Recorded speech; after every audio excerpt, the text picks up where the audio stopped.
Jamel Demons has been tried for the double homicide of his childhood friends Anthony Williams, YNW Sack Chaser, and Christopher Thomas Jr., YNW Juvie. Prosecutors believe Melly and his co-defendant, YNW Bortland, staged the 2018 murders to look like a drive-by shooting. Melly pled not guilty to the shootings in 2019 and has been in jail since. The state attorney seeks the death penalty, citing the capital murder was for monetary gain. Let's look at the trial. Melly was first tried for the double homicide in April 2023, after having been incarcerated for 5 years. The trial ultimately ended in July as a mistrial. During the trial, many mishandlings were uncovered by the defense. Lead prosecutor Christine Bradley was recused from the case after evidence and testimony suggested she failed to issue a Brady notice. This Brady violation originates from a sworn statement from Assistant State Attorney Michelle Boitris during the October 6th pretrial hearing. Michelle Boitris testified she was in a conference room with lead detective Mark Moretti of Miramar Police Department and Jamie King, Melly's mother. Mark Moretti wanted to seize King's phone as evidence in the investigation of witness tampering. He seized the phone with a search warrant outside of his jurisdiction, knowingly. Boitris testified she overheard Moretti ask a Broward County deputy, Adam Gorell, to lie about being in the room when he served the search warrant.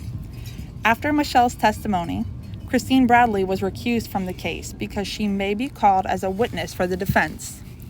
The judge declared a mistrial after 14 hours of jury deliberation. The jury could not agree on a verdict. Sources say one juror who favored Melly refused to find him guilty and persuaded 2 other jurors to agree with her. On the horizon of the retrial, the defense has filed a motion to dismiss evidence pertaining to a 20-minute documentary that depicts Melly's life and rise to stardom. In this documentary, Melly is seen holding a weapon in multiple snippets. The defense claims this documentary is hearsay, while the prosecution states it proves Melly was at the scene of the crime, contrary to what the defense claims.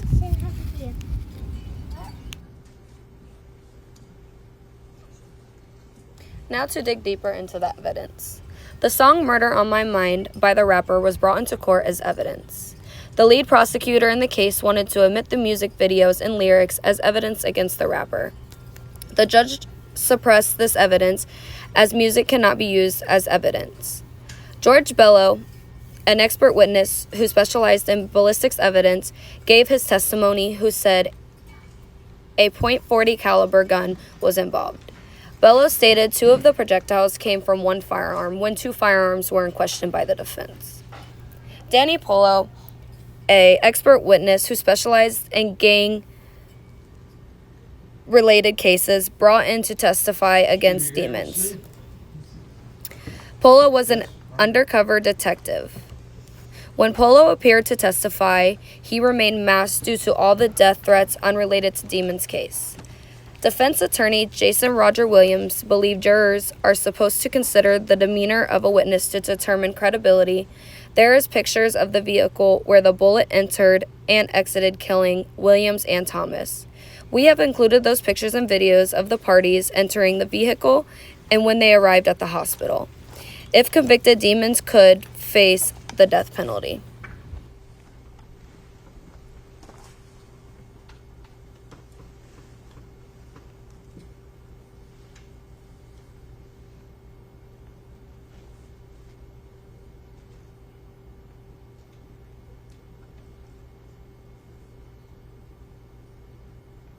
Detective Bertrand, in your experience in collecting and reviewing surveillance footage over the course of your career as a homicide detective, is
I got murder on my mind, I got murder on my mind. Yellow tape around his body, it's a fucking homicide. His face is on a t-shirt and his family's traumatized. I didn't even mean to shoot him, he just caught me by surprise. I reloaded my pistol, cocked it back and shot him twice. His body dropped down to the floor and he had teardrops in his eyes. He grabbed me by my hands and said he was afraid to die. I told him it's too late, my friend, it's time to say goodbye. And he died inside my arms, blood all on my shirt. Wake up in the morning, I got murder on my mind. AK-47s, Mac 11s, Glocks and 9s, and all these pussy niggas hating, trying to knock me off my grind. But I can't let them do it, I got murder on my mind, bitch, I got murder on my mind. I got murder on my mind. I got.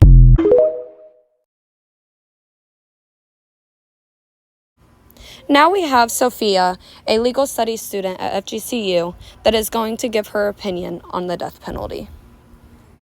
Thank you for meeting with us tonight. Could you just state your credentials for the record? My name is Sophia Pineda, and I attend Florida Gulf Coast University. My major is legal We're here to studies. discuss your opinion on the death penalty. Can you share with us your stance from a legal perspective? In my opinion, I believe the death penalty is valid. I believe that it should be used when necessary. I also believe that it should be used in situations such as genocide, murder, rape. Unanimously, the defendant is ineligible for the death sentence. Aggravating factors include capital felony. This has to be committed by a person previously convicted of a felony. Previously convicted of another capital felony. Capital felonies include rape, murder, genocide, or kidnapping and holding in worst cases, murdering of a congressman. Knowingly creating a great risk of death to many persons. These are the main aggravating factors that you see in a lot of court cases. Y&W Melly's case. This is seen a lot since he was previously convicted of multiple felonies. Regarding the Y&W Melly case, I think it's also important to consider charging Bortland for the death penalty as well, considering he was an accomplice and part of the same situation, which goes hand in hand together. Can't charge one without the other. Thank you.